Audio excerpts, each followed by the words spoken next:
Assalamualaikum warahmatullahi wabarakatuh. Kami dari kelompok 3 CUA, Cost Utility Analysis atau Analisis Utilitas Biaya yang beranggotakan Ari Sundari, Santi Mayangsari, Lutfira Indah, dan saya sendiri Winggiana Mutiara Suci. Tujuan dari pembuatan vlog kali ini adalah untuk memenuhi tugas farmakoekonomi, yaitu menjelaskan terkait proposal penelitian yang sudah kami buat sebelumnya. Farmakoekonomi adalah terapan ilmu ekonomi dan ilmu farmasi klinis. Objek studi dari farmakoekonomi adalah efektivitas terapi yang dibandingkan dengan harga yang harus dikeluarkan untuk terapi tersebut. Metode yang kami gunakan adalah CUA. CUA ini merupakan salah satu metode analisis farmakoekonomi yang membandingkan biaya pengobatan dengan kualitas hidup yang didapat dari pengobatan yang diberikan. Tema yang kami ambil untuk proposal penelitian ini adalah diabetes. Karena diabetes ini merupakan salah satu penyakit yang banyak dialami oleh masyarakat Indonesia. Data ini kami ambil dari pasien yang menggunakan atau mengklaim BPJS. Adapun judul dari proposal penelitian kami adalah Analisis Utilitas Biaya Terapi Non-Farmakologi Pasien BPJS Rawat Jalan Diabetes Mellitus Tipe 2 di Rumah Sakit Al-Islam Bandung tahun 2022. Diabetes mellitus adalah penyakit kronis yang disebabkan ketiadaan atau kurangnya insulin. Karakteristik dari diabetes mellitus ditandai dengan peningkatan kadar gula dalam darah atau hiperglikemia, serta terjadinya gangguan metabolisme pada lipid dan protein. Dalam jangka panjang, gangguan metabolisme yang terjadi meningkatkan resiko komplikasi seperti retinopati, neuropati, dan nefropati. Teknologi pada saat ini berkembang pesat dengan seiring bertambahnya waktu. Begitupun dalam dunia kesehatan, penerapan teknologi canggih mengakibatkan kenaikan biaya kesehatan di Indonesia. Bukan hanya teknologi yang mengakibatkan kenaikan biaya kesehatan, tapi juga pelayanan yang diberikan melebihi kebutuhan pasien dalam pelayanan kesehatan, pola penyakit degeneratif dan kronik, serta inflasi. Biaya pemeliharaan kesehatan yang semakin tinggi, semakin sulit ditangani oleh masyarakat dan pemerintah yang menyediakan dana. Biaya yang tinggi berdampak pada mutu pelayanan kesehatan dan akses masyarakat untuk mendapatkan kesehatan. Menurut Janis, dengan adanya kebijakan BPJS atau Badan Penyelenggaraan Jaminan Sosial, masyarakat yang sebelumnya tidak mampu membayar jasa kesehatan bisa mendapatkan pelayanan kesehatan sehingga permintaan pelayanan kesehatan menjadi tinggi. BPJS yang memiliki konsep SJSN atau Sistem Jaminan Sosial Nasional menunjukkan keberhasilan karena transformasi akses ke BPJS memiliki potensi kinerja yang bagus. Guna memberikan pelayanan kesehatan yang maksimal di tengah keterbatasan sumber daya yang ada, sudah saatnya analisis efektivitas biaya atau kajian makroekonomi lain yang lebih mendalam diterapkan dalam proses pemilihan obat. Penerapan kajian farmakoekonomi dilakukan untuk memilih dan menjalankan program atau pengobatan yang memiliki efektivitas biaya yang paling tinggi. Pada fasilitas pelayanan kesehatan seperti rumah sakit, kajian farmakoekonomi dapat digunakan dalam penyusunan formularium rumah sakit. Formularium ini memegang peran penting dalam penggunaan obat secara nasional. Indonesia berada di posisi kelima dengan jumlah pengidap diabetes sebanyak 19,47 juta dengan jumlah penduduk sebesar 179,72 juta. Ini berarti prevalensi diabetes di Indonesia sebesar 10,6%. IDF mencatat 4 dari 5 orang pengidap diabetes 81% tinggal di negara berpendapatan rendah dan juga menengah. Ini juga yang membuat IDF memperkirakan masih ada 44% orang dewasa pengidap diabetes yang belum didiagnosis. Menurut Kepala Dinas Kesehatan Kota Bandung, jumlah penderita diabetes mencapai 21.400 orang. Setahun kemudian jumlahnya meningkat lebih dari 60%, menjadi 33.600 orang. Selanjutnya ada perumusan masalah. Berdasarkan latar belakang permasalahan yang telah dipaparkan di atas, maka perumusan masalah dalam penelitian ini dapat dijabarkan sebagai berikut.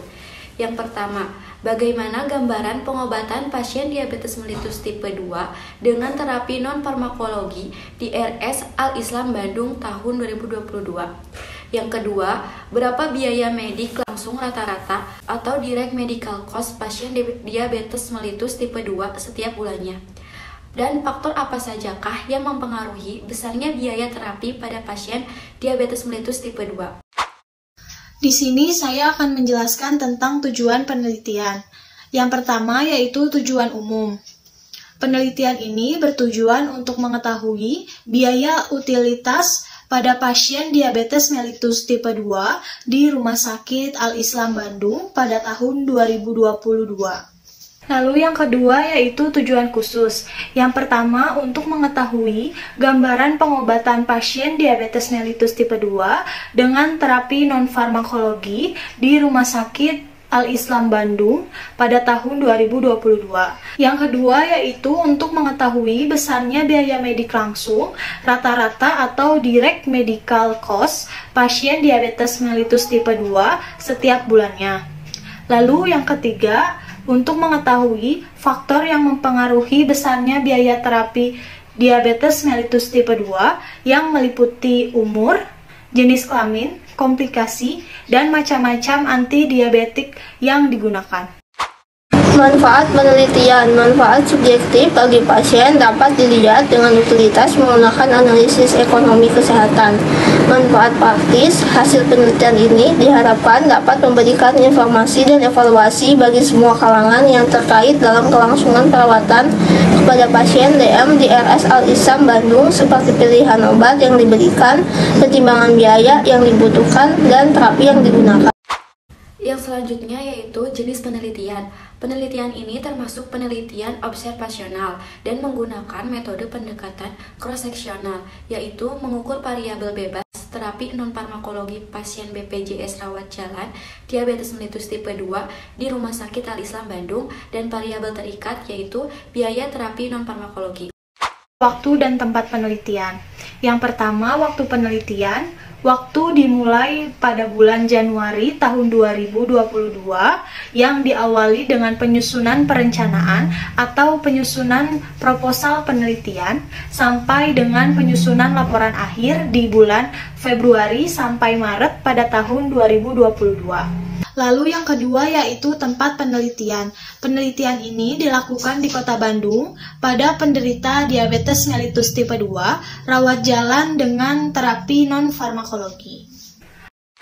Lalu selanjutnya populasi dan sampel. Yang pertama yaitu populasi.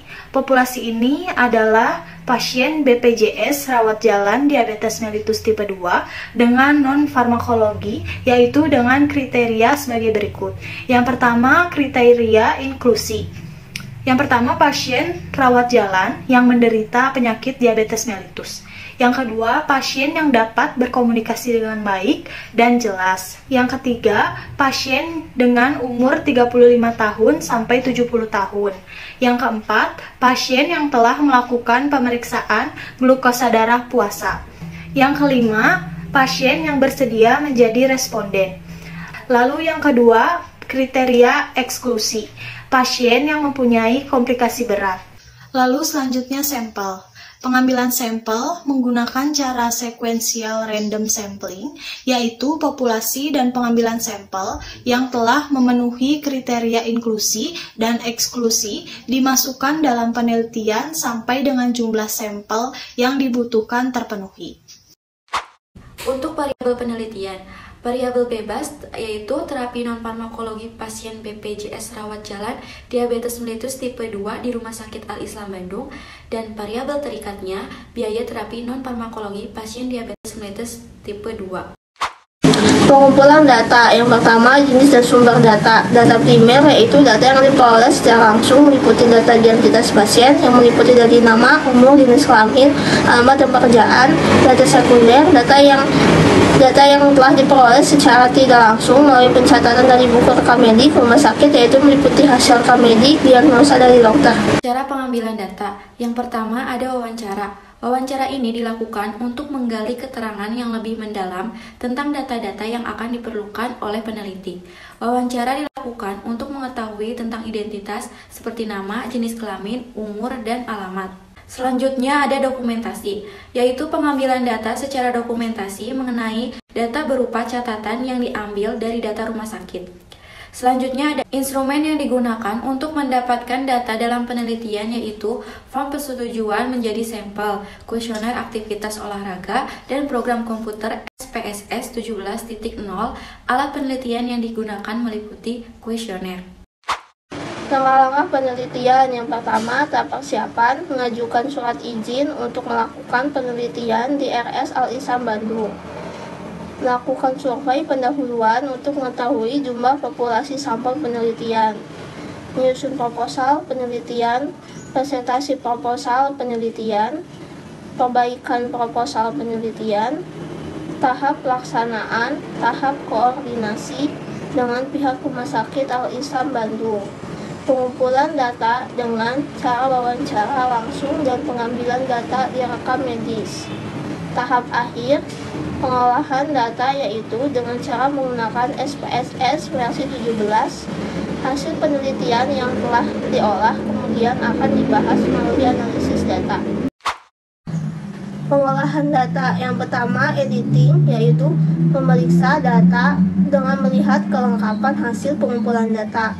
Data yang melalui proses editing, yaitu data identitas. Yang kedua, coding. Yang ketiga, proses coding, yaitu memberikan kode atau nilai pada hasil wawancara yang dimaksudkan untuk mempermudah dalam pengolahan dan proses selanjutnya melalui tindakan pengklasifikasian data. Yang keempat, entry data. Data yang akan dimasukkan pada proses entry adalah data umur, jenis kelamin yang akan melalui proses coding ke dalam program SPSS. Kemudian yang akan diolah menggunakan uji statistik. Yang kelima adalah tabulating. Terima kasih kepada semua yang telah menonton video kami. Semoga kita semua mendapatkan manfaat dari video ini. Mohon maaf apabila kita masih memiliki banyak kesalahan dalam pembuatan video kali ini. Wassalamualaikum warahmatullahi wabarakatuh.